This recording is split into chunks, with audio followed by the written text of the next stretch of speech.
If you ever watch a construction crew starting work on like a massive new project, the first thing they do is pour the foundation. Oh, yeah, always. The concrete. Right, the concrete. And there's this really harsh, inescapable mathematical reality to it. Like, if you pour a 10 by 10 slab, you are getting a garden shed. Right. It honestly doesn't matter how ambitious or, visionary your architect is later on. That initial concrete basically limits the physical reality of the entire structure. Absolutely does. But if you dig down to bedrock and pour, I don't know, acres of steel-reinforced concrete, you just created the structural capacity for a skyscraper. Right, you're setting the boundaries of reality. Exactly. The foundation itself dictates the absolute limit of what can be built on top of it. And that physical constraint is just, it's a perfect parallel for what we're looking at today. Because the concrete, it doesn't care what color the curtains are going to be on the 50th floor. Right. Or, what kind of business happens in the lobby. It's just a structural absolute. And that structural absolute is exactly the concept we're unpacking today.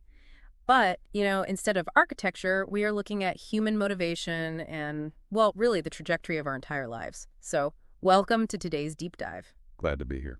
If you're joining us, our mission today is to explore this truly fascinating and honestly highly provocative 2024 essay by the author Sweffing. Yeah, it's a dense one. It really is. The piece is titled Patterns and Realms Originate from Ideals. And our goal is to test the author's central, incredibly bold claim, which is that the sheer scale of what we strive for, our ideals, acts as the literal concrete foundation for our reality. It's a massive premise, and I think to really grasp it, we should probably define the title right off the bat. Yeah, definitely. Because the author uses these terms very, very deliberately. So when they talk about patterns, they're referring to the breadth of your reality, like the structural capacity of your life. Basically how much influence and scope you have in the world. Exactly. And then realms, on the other hand, refers to the depth or the altitude of your consciousness. So your spiritual or psychological elevation. Right. And the essay argues that both of these things, your pattern and your realm, are entirely downstream from one single thing, which is the size of your ideal. Yeah, and today we're going to look at an essay that makes a claim so provocative, it actually uses figures like Donald Trump and Adolf Hitler to prove its point. It really doesn't hold back. It doesn't. And just to be crystal clear up front, because this essay leans on, highly polarizing political figures and very specific national data, we are not here to endorse this author's politics. No, not at all. We aren't taking sides, and we certainly aren't validating these historical comparisons morally. We are simply, stepping into the laboratory of this essay to test a fascinating theory exactly as the author presents it. Yeah, we are strictly isolating the mechanism here. The author actually asks the reader to perform this really difficult mental exercise. Which is hard to do. Yeah. Very hard. You have to temporarily put aside the massive harm or, the controversies surrounding these figures and look entirely at the raw physics of their motivation. Right. The author is making a mechanical argument about human nature here. Yeah. They got us stripping away all the romance we usually attach to the word ideal. And here is the hook that really caught my eye, like the main reason we're doing this deep dive today. The author teases this striking claim that having a small, close, or even just a standard issue selfish ideal might actually be the root cause of personal tragedy. And massive societal crime, yeah. Right. It's not just that failing to dream big is a bummer, it's that dreaming small is actively destructive to you and everyone around you. Well, let's get right into the core thesis then, and those extreme historical examples you mentioned. Yeah, let's do it. So the argument is that the grandeur of the ideal literally summons the reality into existence. The author brings up Donald Trump first. Right. And the text argues that becoming the president of the United States wasn't driven by some small, localized desire. It wasn't about just wanting more stuff. Exactly. As the author frames it, it wasn't about wanting, quote, 10 more wives and 100 more children. That kind of biological or material accumulation, it just doesn't generate enough force. Right. The propulsion came from the massive overarching ideal to make America great again. Yes. The sheer scale of the goal required a massive expansion of his personal pattern. Okay, let's unpack this, because then the author points to Kono Fumimaro, the former Japanese prime minister. Right, noting that he was driven by this vast geopolitical ideal to establish the Greater East Asia Co-Prosperity Sphere. And finally, the text brings up Adolf Hitler, The author points out that Hitler's driving force wasn't to just become a billionaire or to retire comfortably and, I don't know, glorify his ancestors in some quiet way. No, his ideal, according to the text, was to stand at the highest point in the world and shout to all the people in the world, attention. Right, so the author is essentially describing ideals as a massive rocket engine. Ooh, yeah, I like that analogy. Right, because the propulsion system absolutely does not care about the morality of the destination. It has zero ethical compass. Not at all. It just provides the raw, explosive power to get there, and that power is entirely based on how big the coordinates are set. Like if you set the coordinates for the moon, the engine scales up to give you moon landing power. Exactly. But if you set the coordinates for global domination, the engine scales up to give you that destructive, world-altering force. What's fascinating here is how that reframes historical impact. Because, I mean, we usually think of an ideal as something inherently benevolent, you know. Like ending world hunger or something. Right. But the author argues that an ideal is just a scalar quantity. It's just size and force. Just raw physics. Yeah. Without that massive, albeit incredibly dark ideal, a figure like Hitler would never have achieved that terrifying level of global impact. It wasn't just his inherent skills that birthed his trajectory. The sheer grandeur of the ideal forced his reality to expand to global proportions. The foundation was poured so wide, it allowed for this terrifyingly massive structure to be built. But, you know, if this mathematical reality applies to a single person's ambition, what happens when you multiply that by the general population? That's where it gets really interesting. Right, because if grand ideals create world-altering figures, for better or worse, what is the mechanical result of a society where everyone's ideals are small, narrow, or just purely selfish? Well, the author answers that with a pretty brilliant, subtle narrative shift. They introduce this joke about two thieves to illustrate the absolute cap on potential when an ideal is narrow. Oh yeah, the fashion design joke. Yeah, so the thief A is studying fashion design just very intensely, and thief B sees him and asks, hey, are you gonna buy fashion? And thief A replies, no, I'm just studying where the pockets are. I love that visual. I mean, you have this guy applying intelligence, rigorous study, and dedication. But because his ideal is so incredibly localized, just finding pockets to steal wallets, he can never be anything more than what the author calls an invincible thief. He's never gonna revolutionize the fashion industry or build a brand. No, because his blueprint is literally limited to the size of a pocket. The concrete foundation is only big enough for a shed, so all that intellect is just trapped inside a shed. And that limitation is exactly what the author points to when analyzing sweeping societal data. The essay transitions from this hypothetical thief to real-world tragedy. Yeah, and they use some staggering statistics from China to map out what happens when an entire population operates on these pocket-sized ideals. For example, the text points to the massive anti-corruption sweeps following the 18th National Congress, noting that nearly 5 million corrupt officials have been punished. 5 million. And the author doesn't just list that as a political fact. They diagnose the underlying mechanism. They do. They link that systemic corruption directly to the ideal of simply wanting to accumulate as much money as possible. Yes, the focus is entirely on the causality. They also bring up a statistic of 33.48 million criminals arrested between 1988 and 2021. And the author attributes this massive wave of criminality not just to poverty or, bad policy, Right. but to an underlying ideal rooted entirely in individual selfishness and ego. Because the mechanics are simple. If your highest goal is pure accumulation at the expense of others, you will inevitably cross legal and ethical boundaries. Yeah. But the data on debt is what really caught my attention. The essay cites that there are 780 million people in debt, averaging about 140,000 yuan per person. Which is roughly, what, 20,000 US dollars? Yeah, about that. Oh. And the root cause, according to the author, is an ideal based entirely on satisfying vanity. Right, and the insight there isn't just the raw number of people in debt, it's the psychological treadmill causing it. The keeping up with the Joneses. Exactly. When your life's ideal is vanity, there is no finish line. Vanity requires constant, visible consumption just to maintain your status relative to everyone else. So the debt is just the mathematical result of an ideal that demands you constantly outspend your neighbor. And then there's the most tragic statistic the essay brings up, which is 300,000 suicides annually. The author attributes this to a lack of correct faith, or basically the absence of a higher stabilizing ideal. Right.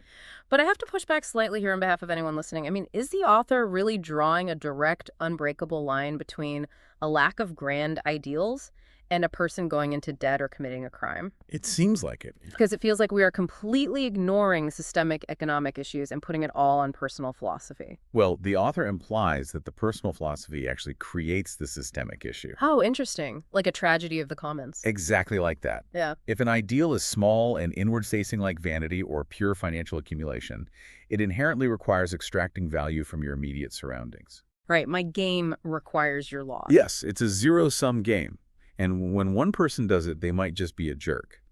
But when hundreds of millions of people do it simultaneously, society fractures. Wow. The author is suggesting that this collision of millions of small, selfish ideals is the very friction that tears society apart. That makes total sense. I mean, if everyone is just looking for the pockets, everyone is constantly being robbed. Exactly. Which brings us to the author's central predictive theory.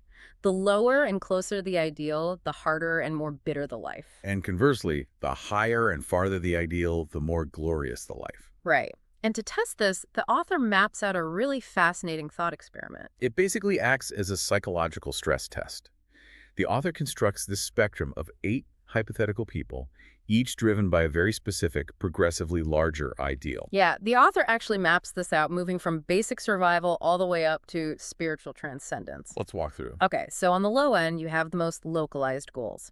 The first person just wants a house and 3 kids. Which is fine, but small. Right. The second person wants to be a civil servant with a secure, stable job. Now, author doesn't condemn these, by the way, but they note that these ideals are so close to baseline survival that they don't really generate much pattern. Right, they don't expand reality much. Yeah. But as we move up the spectrum, the ideals get larger and honestly far more dangerous. They do. So the third person wants to glorify their ancestors, be superior, and make everyone envy them. The fourth wants to open a shop making a solid 20,000 yuan a month. Okay. The fifth wants to run a famous listed company. And the sixth wants to be a president. Right. Here's where it gets really interesting. Look at the folks right in the middle of that spectrum. The ones driven by status and envy. Yes, massive ambition. If I'm following the author's logic, someone who wants to run a listed company just to be admired, or someone who just wants to make their neighbors jealous, is essentially a ticking time bomb for white-collar crime, right? Basically, yeah. Because the rocket engine is huge, but it's pointed entirely inward at their own ego. That zero-sum mentality is exactly why the author predicts disastrous outcomes for those specific individuals. The text concludes that the person who wants to be envied and the person who wants to run a world-famous company for their own glory have a staggeringly high probability of turning to crime. Because the hunger for external validation just can't be satisfied legally if the pressure gets too high. Right.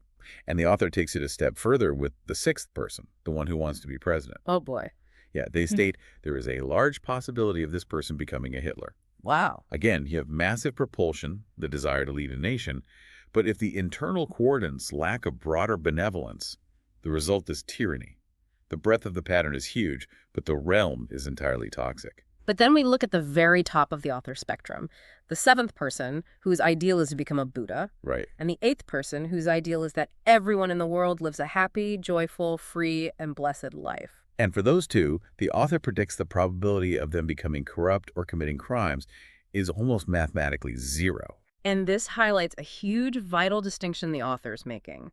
They're drawing a line between ego-driven grandiosity and benevolent grandiosity. It's a crucial difference. Because running a massive world-famous company and wanting everyone on Earth to be happy are both objectively massive ideals. They require huge foundations. They do. But it seems the scale of the ideal isn't enough on its own to guarantee a good life. The who does this benefit factor acts as the ultimate safety valve against corruption. Exactly. If the massive ideal only benefits your own ego, you become a tyrant or a criminal. But if the massive ideal benefits humanity, you become incorruptible. The health of the pattern is determined entirely by its benevolence. Yeah. The eighth person's ideal is so vast, I mean, it encompasses all of humanity's happiness, that the very concept of stealing a wallet or taking a bribe or starting a war becomes completely incompatible with their foundation. Right. You simply cannot build a torture chamber on a foundation designed entirely for a global hospital. The architecture just doesn't allow for it. Beautifully put. So we have this individual thought experiment, but then the author zooms all the way out to apply this framework to the current state of the globe. And the critique of the modern era is pretty scathing. Oh, it really is. They describe our current time as an era dominated entirely by money capital and power operation.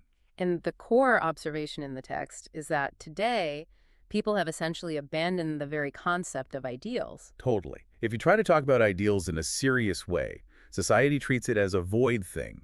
It's dismissed as empty talk, naive, or just totally disconnected from the harsh reality of the world. Right, and the author argues that treating ideals as void has a devastating tangible cost.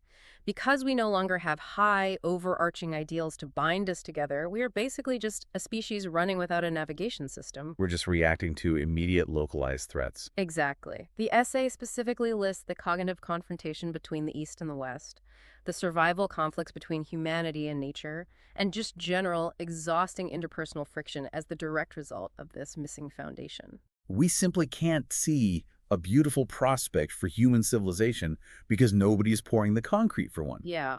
But, and this is a crucial pivot in the essay, the author immediately warns against blindly latching onto any grand-sounding ideal just to fill that void. Yes, the author brings up a very specific warning about finding people online who preach what they call a great harmony world. Right. And this is where the essay shifts from philosophy to a very sharp geopolitical warning. If we connect this to the bigger picture, this is perhaps the most urgent point in the entire text. The author is deeply concerned about grand ideals that lack specific, tangible content. Like buzzwords. Exactly. They argue that a slogan like Great Harmony World sounds beautiful, but without specific parameters, it is incredibly dangerous. It basically functions as a cover.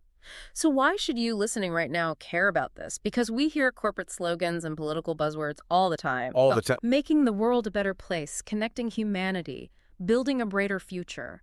The author is warning you that utopian visions without parameters are just prisons waiting to be built. That is a terrifying thought. It really is. If a grand vision lacks specific, actionable, transparent content, it is not actually an ideal. It's a trap. It's an empty box waiting for someone with power to fill it with their own selfish agenda. The author actually paints a chilling hypothetical to illustrate this. Imagine a dictator who uses the noble-sounding excuse of achieving this great harmony world to systematically strip away personal freedom, freedom of speech, and freedom of thought. Oh. The author warns that an empty utopian ideal could quite literally turn the whole earth into a prison.